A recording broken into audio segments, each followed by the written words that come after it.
Welcome you all to अवबाउ। हम पढ़ रहे थे estimation of copper and zinc in brass, जिसमें कॉपर का एस्टिमेशन हो गया था, बाकी है जिंक का एस्टिमेशन क्वांटिटेटिवली। कॉपर का एस्टिमेशन में हमने कहा था कि सबसे पहले W ग्राम ऑफ सैंपल लेना पड़ेगा ऑफ ब्रास और उसको फिर डाइजेस्ट करना पड़ेगा। किससे? एक्वा रिजिया से। डाइजेस्ट करने से क्या होगा, जितना भी कॉपर है वो ऑक्सीडाइज होके Cu2+ फॉर्म में आ जाएगा सोल्यूशन में, और साथ में जितना भी जिंक है वो भी ऑक्सीडाइज होके Zn2+ फॉर्म में सोल्यूशन में आ जाएगा। आफ्टर डाइजेशन कॉपर के एस्टिमेशन हमने लास्ट वीडियो में देख लिया था। Now in this video we will see how zinc can be estimated quantitatively, and for that copper को सबसे पहले सप्रेस करना पड़ेगा ताकि हमें सिर्फ जिंक मिले। हम कैसे करेंगे? By precipitation method. So after digestion हमारे पास जो सोल्यूशन है in digestion vessel that will be taken into a conical flask. ये कौन सा सोल्यूशन है? ये है आफ्टर डाइजेशन सोल्यूशन, जहां पे both Cu2+ and Zn2+ ions है। अब इस सोल्यूशन के अंदर से H2S गैस पास करवाना है ताकि सोल्यूशन में जितना भी Cu2+ क्यूप्रिक आयन है वो कंप्लीटली CuS क्यूप्रिक सल्फाइड इस फॉर्म में प्रेसिपिटेशन फॉर्म करे। सो हमें क्या मिल जाएगा? CuS precipitate. In the next step we will filter the solution, और हमें रेसिड्यू से कोई काम नहीं है, so we will proceed with the filtrate, क्योंकि फिल्ट्रेट में ही जिंक आयंस है। अब अगर ये ब्रास मिनरल ना होके और कोई भी ऐसा मिनरल होता जहां पे Zn2+ आयन बहुत ही कम क्वांटिटी में यानी कि ppm या फिर ppb लेवल में एग्जिस्ट कर रहा है, तो हम इस फिल्ट्रेट को डायरेक्टली AAS यानी कि एटॉमिक एब्जॉर्प्शन स्पेक्ट्रोफोटोमेट्री या फिर ICP-AAS that is inductive coupled plasma, इन दोनों के हेल्प से जिंक को एस्टिमेट करने का कोशिश करते, that is spectrophotometric technique. But हमारे पास जिंक है in much higher level than ppm और ppb, क्योंकि brass is an ore of copper and zinc mainly, और जब कोई एलिमेंट लार्ज क्वांटिटी में रहता है तब उसको एस्टिमेट करने के लिए हम स्पेक्ट्रोफोटोमेट्री को यूज नहीं करते, rather we use volumetric technique. और वॉल्यूमेट्रिक टाइट्रेशन 4 टाइप्स का होता है, उनमें से यहाँ पे जो यूज करेंगे हम दैट इज कॉल्ड कम्प्लेक्सोमेट्रिक टाइट्रेशन। चारों टाइप के वॉल्यूमेट्रिक एनालिसिस टेक्निक मैंने पढ़ाया था एनालिटिकल केमिस्ट्री के जो प्लेलिस्ट है या फिर GSI मेंस प्रिपरेशन का प्लेलिस्ट, वहां पे आपको मिल जाएगा। सो कम्प्लेक्सोमेट्रिक टाइट्रेशन में मोस्ट ऑफ द टाइम हम यूज करते हैं EDTA एज चिलेटिंग लिगेंड। तो अब हम डायरेक्ट प्रोसेस के अंदर आ जाते हैं जहां पे फिल्ट्रेट हमारे पास है। फिल्ट्रेट कहाँ पे है? मान लीजिए एक बीकर में है filtrate. Currently the filtrate has no colour, और इस फिल्ट्रेट के अंदर क्या है? फिल्ट्रेट के अंदर है Zn2+ आयंस। सो सबसे पहले हम क्या करेंगे? हम इसको एमोनियाकल करेंगे। इसके पीछे का केमिस्ट्री में बताता हूं। देखिए आपको यहाँ पे क्या डालना था, आपको यहाँ पे एक्चुअल में EBT इंडिकेटर डालना था। EBT इंडिकेटर क्या है? इरियोक्रोम ब्लैक टी इंडिकेटर, जो कि जिंक के साथ एक कम्प्लेक्स फॉर्म करता है in the range of pH 10 to 12। अब कम्प्लेक्सोमेट्रिक टाइट्रेशन का यही खासियत है, कोई भी कम्प्लेक्सोमेट्रिक टाइट्रेशन है वहां पे जो कम्प्लेक्स फॉर्मिंग रिएजेंट है that reacts in a particular range of pH। दूसरा कोई pH में ये कम्प्लेक्स फॉर्म ही नहीं होगा अगर pH 10 या 12 के बाहर है तो। Exactly not this range but approximately this range, and this is a basic range. और अगर आपको याद है ये जो फिल्ट्रेट सोल्यूशन हमारे पास मिला था, यहाँ पे भर भर के क्या है? HCl और HNO3 है, क्योंकि हमने पूरा एक्वा रिजिया यूज किया था टू डाइजेस्ट द ब्रास। तो हमारा प्राइमरी गोल रहेगा ये जो HCl और HNO3 है उसको इस सोल्यूशन से न्यूट्रलाइज करके सोल्यूशन को बेसिक कंडीशन में लाने का, and that is why we will add ammonium hydroxide और लिक्विड अमोनिया इन एक्सेस। तो ये हो गया हमारा first step. Then in the next step इस बीकर में जितना भी सोल्यूशन है उसको हम एक पर्टिकुलर वॉल्यूमेट्रिक फ्लास्क में ट्रांसफर करेंगे। सपोज हम 250 ml वॉल्यूमेट्रिक फ्लास्क यूज किए हैं, तो ये क्या बन गया? हमारा स्टॉक सोल्यूशन बन गया। This is our stock solution. अब पूरा स्टॉक सोल्यूशन को हम कोई भी एक्सपेरिमेंट में यूज नहीं करते, हम स्टॉक सोल्यूशन से थोड़ा सा अमाउंट पिपेट आउट कर लेते हैं। फॉर एग्जाम्पल यहाँ पे हमने पिपेट आउट कर लिया 25 ml। अब ये 25 ml को लेके हम आगे बढ़ेंगे।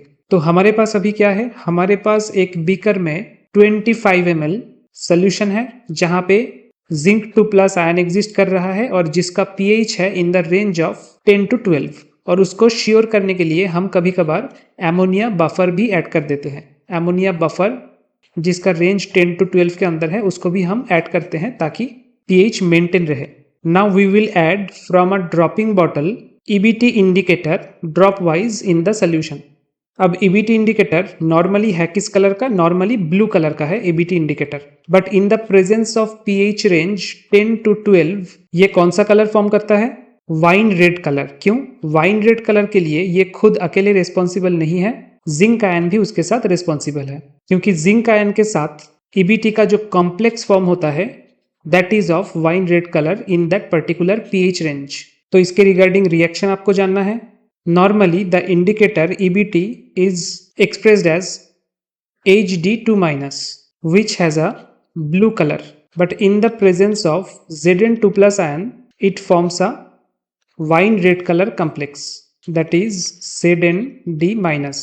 इसी वाइन रेड कलर का कम्प्लेक्स को हम नॉर्मली लिखते हैं Zn EBT कम्प्लेक्स। अब नेक्स्ट स्टेप में हम क्या करेंगे? इन द नेक्स्ट स्टेप हमारे पास है बीकर जिसमें है वाइन रेड कलर का कम्प्लेक्स।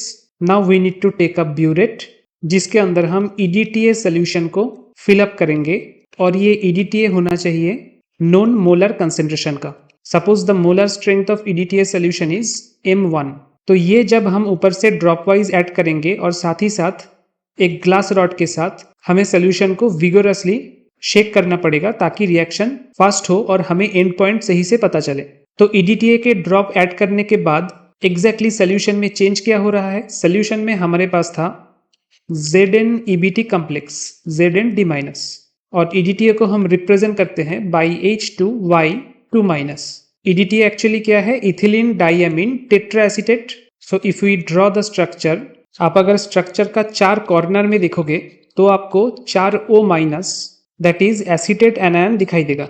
और ये एसीटेट एनायन O- रहने की रीजन है कि यहाँ से 4H+ निकल चुका है। सो हम EDTA को रिप्रेजेंट कर सकते हैं एज H4Y। Y क्या है? This is Y। और इसको भी हम ऐसे लिख सकते हैं कि 2H+ प्लस H2Y2-।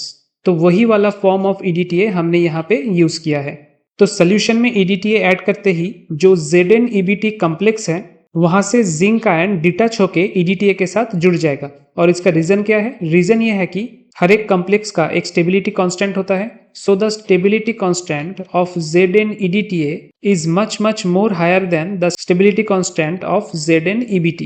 और इसीलिए ये कम्प्लेक्स टूट जाएगा और EDTA के साथ Zn आ जाएगा and that will form Zn Y2- plus H+ plus HD2-।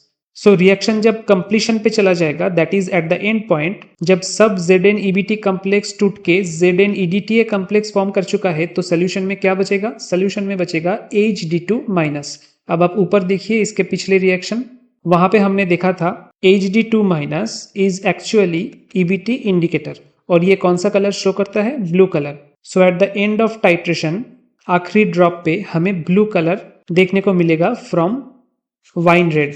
And at this point हमको टाइटर वैल्यू नोट करना है। Suppose the titre value V1 ml। Titre value मतलब कितना EDTA हमारा कंज्यूम हुआ है। Now we will start the calculation part. हम किसका एस्टिमेशन कर रहे हैं? जिंक का। सो जिंक का मॉलिक्यूलर वेट जानना जरूरी है, दैट इज अप्रोक्सीमेटली 65 ग्राम। और क्या जानना जरूरी है कि जिंक EDTA के साथ कितना मोलर रेशियो में रिएक्शन करता है। सो जिंक 2+ प्लस EDTA को हम कैसे लिखते हैं? H2Y2-। ये क्या फॉर्म करेगा? Zinc EDTA complex that is ZnY2- plus 2H+। तो कितना मोलर रेशियो में इसने कम्प्लेक्स फॉर्म किया? 1:1 मोलर रेशियो में। ये है EDTA और EDTA हमने जो यूज किया था उसका मोलरिटी है M1 और टाइटर वैल्यू मतलब कितना कंज्यूम हुआ वो है V1। So we can write that 1000 ml 1 molar EDTA contains 1 mole of EDTA। हमारा कंज्यूम हुआ है V1 ml और मोलरिटी हमारा था M1। तो EDTA इतना सोल्यूशन में कितना मोल एग्जिस्ट करेगा? M1V1 by 1000 mole of EDTA, मतलब इतना मोल EDTA हमारा कंज्यूम हुआ है।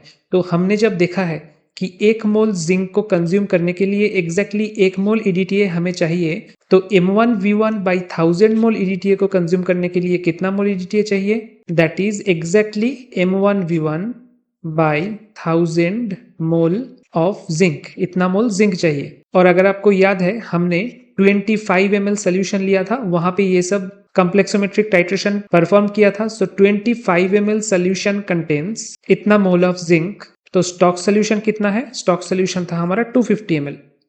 तो that will contain 10 into m1v1 by 1000। अब हम मोल से ग्राम में आ जाएंगे। सो मॉलिक्यूलर वेट से मल्टीप्लाई करना पड़ेगा, दैट इज 65। इतना ग्राम ऑफ जिंक। अब ये जो स्टॉक सोल्यूशन बना था 250 ml, वो बना था डाइजेशन करके कितने ग्राम ब्रास को? W ग्राम ब्रास को डाइजेशन करने के बाद हमें इतना स्टॉक सोल्यूशन मिला था। So W gram brass sample contains 10 into m1v1 by 1000 into 65 gram zinc. So 100 gram. 100 क्यों? क्योंकि हमें आखिरी में चाहिए percentage of zinc. So 100 gram brass will contain into 65 into 100 by W gram of zinc. So इसको simplify करके अगर हम लिखें तो हमारे पास फॉर्मूला आ जाएगा, that is percentage of zinc in brass will be equals to dilution factor that is 10, क्योंकि हमने 250 ml से 25 ml लिया था, into m1v1 6.5 by sample weight, that is आप जितना भी सैंपल लेंगे, यहाँ पे वो था W, इतना ग्राम। ये है आपका percentage of zinc in brass. So thank you for today and have a nice day.